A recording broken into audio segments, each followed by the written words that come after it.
Assalamu alaikum, and welcome back once again to Today in African History with Baba Shaka. I'm Baba Shaka, and today is July 19, 2021. Now, 102 years ago, Africans in Washington, D.C. met violence with violence. On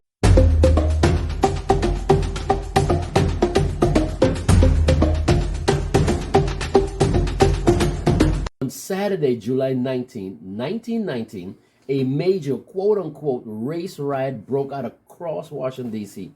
as white mobs attacked the African community and African soldiers returning from World War I.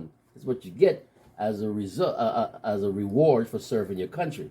The mob supposedly was retaliating against an alleged assault of a white woman, Elise Stepnick, by a black man, Charles Rawls.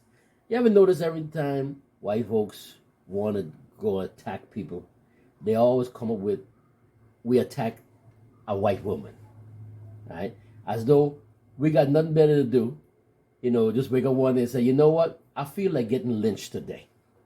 I feel like endangering my family, my community.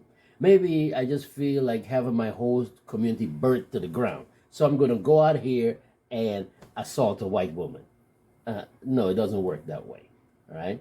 Now, Elisa's husband was a white man, a civilian employee of the Navy. Now, hundreds of white sailors, soldiers, and Marines, when they heard this, they formed a quote-unquote mob in uniform. Now, these are uniformed servicemen acting as a mob. Now, Charles Rawls was found late Saturday evening. David Krugler writes in his book, 1919, The Year of Racial Violence, quote, the mob spotted Rawls walking with his wife and began beating them. Now, Rawls has a wife, but yet he's supposed to be assaulting this white woman. Okay. The couple broke free and bolted home, shots ringing out behind them. The mob tried to break in, but Rawls' neighbors and friends rallied to his defense. That's what I'm talking about. A return fusillade scattered the mob and wounded a sailor. Servicemen fired back as African residents locked their doors and prepared to defend their homes, unquote. Right. Now, usually we take this kind of action lying down, non-violence, we shall overcome, that sort of thing. But these folks decide they lock in their doors and they prepare to defend themselves. And on Sunday, July 20th, the violence continued to grow, in part because the 700-member Metropolitan Police Department failed to intervene.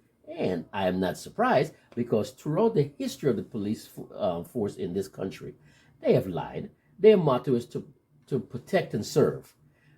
But they don't protect us and they don't serve us. So obviously they're not working with us. They protect and serve property, especially rich white folks' property. Right? So the fact that they didn't intervene in 1919 is not surprising. They don't intervene now.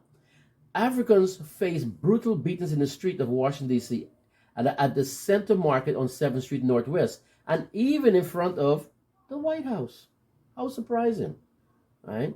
They're going to beat you right in front of the White House. By the late hours of Sunday night, July 20th, the African community began to fight back. While there was no reported casualties that night, dozens were hospitalized. The Washington Post stoked the fires on Monday with an incendiary front page story that included a notice about a 9 p.m. assembly for servicemen to finish what they had started. This is the Washington Post, or should I say the Washington Compost, stoking a riot, an assembly that will, quote-unquote, cause the events of the last two evenings to pale in insignificance, or to pale into insignificance, it said. All right? African Washingtonians took the Post article seriously, as well they should, and they requested official protection from the government, but the state and federal government officials refused. Really? The leading newspaper in the nation capital puts out a notice for armed servicemen to get together and finish what they started, violence against the African community.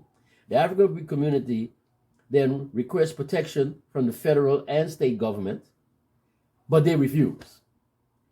The African people in the city responded by preparing for an attack by arming themselves.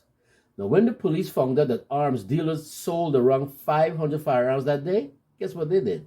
They shut down legal gun sales, and residents had to turn to the black market. Now, these are people always talking about the Second Amendment, the right to bear arms. But when black people started grabbing some guns, they said, the hell with the Second Amendment. And they shut down legal gun sales. Okay? The violence that broke out Monday night between African Washingtonians armed for self-defense and enraged white Washingtonians, many of them uniformed military men, lasted through Tuesday. After 4 days of violence and lukewarm interest by the police to stop the mob, President Woodrow Wilson, an avowed racist himself, finally ordered nearly 2,000 soldiers from nearby military bases into Washington to suppress the rioting. Right? The violence resulted in approximately multiple deaths. Now, we found reports from 4 to 38 on the number. You can't decide. But over 100 injuries suffered by individuals of both races. The riot was one of 20 quote-unquote race riots across the nation during the so-called Red Summer of 1919. But this one was distinguished by strong and organized black resistance to white violence.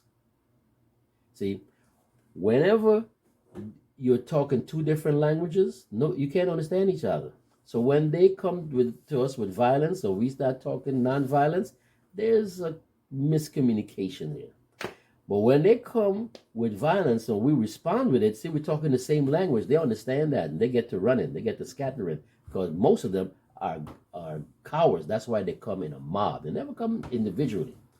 Now, you can find much more detailed information on this in the book 1919, The Year of Racial Violence by David Krugler. I'll put the info down in the description section. All right. I recommend reading the book, getting some information on it. All right. Check out Howard Zinn's book, The History or The People's History of America. You'll get some more information there too. Now, thank you to all of our subscribers who continue to support this channel. To those of you who have not yet subscribed, please take this opportunity to hit that subscribe button just below the screen and lend us your much needed support. Please like and leave a comment down in the comment section below.